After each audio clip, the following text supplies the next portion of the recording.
ci socialu lajnatu taraayil hilaal bi bootu ci coordination musulman du Sénégal ni ñuy liggéeyee bu weer amee ñaar fukki fan ak juróom-ñeent dañuy daje jokkoo fukki correspondant ak ñett yi ne ci région yi ak lu ci dolli ko ci biir département yi ak lu ci dolli ko ci sunuy xame ak ku ñu xam yëpp ne ñi ngi yittewoo weer wi mu jox ñu xibaar biñ demee ba ci kanam seenoon ngeen nit ñu toog ci taabal ji yeneen xibaar dabaat ñu delluwaat gëstu xibaar ya gëstu sharia goo xam ne teguñu ko ci politique wala parparloo wala mbooloo waaye lañu sharia jàngaloon ci gis gu wér ci commande ci ndax mbooloo ma mat na mbooloo mu ñuy sukkandiku wala déet bi loolu amee jokkoo nañoo oustaz di kenn ci ñuy taxawee liggéeyu journalisme ci rajo Keppaar FM mu xamal nañu am na ku ko wax ne rakkam a ko gis mi ngi tudd Ousmane Bitey di jàngalekatu alquran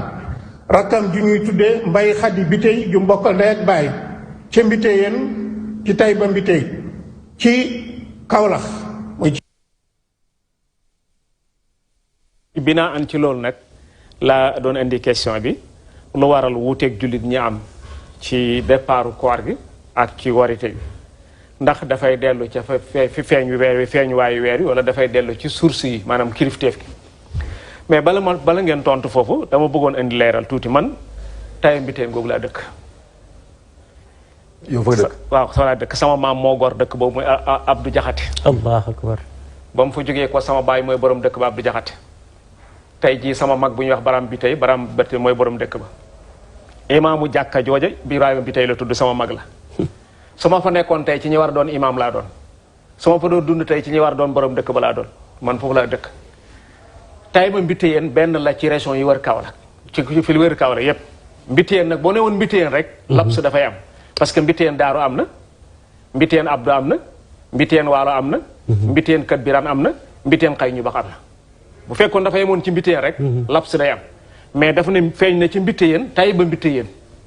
Tayba Mbiteyeen nag bil mara feeñ weer feeñu fa benn kooku di benn ñaareel ba dégg naa ñu koy layal ne tudd Tayba Mbiteyeen tudd Tayba ah kay lii wax la leer na feeñ na ci Mbiteyeen ne Tayba Mbiteyeen la wax feeñ weer wi feeñu Tayba Mbiteyeen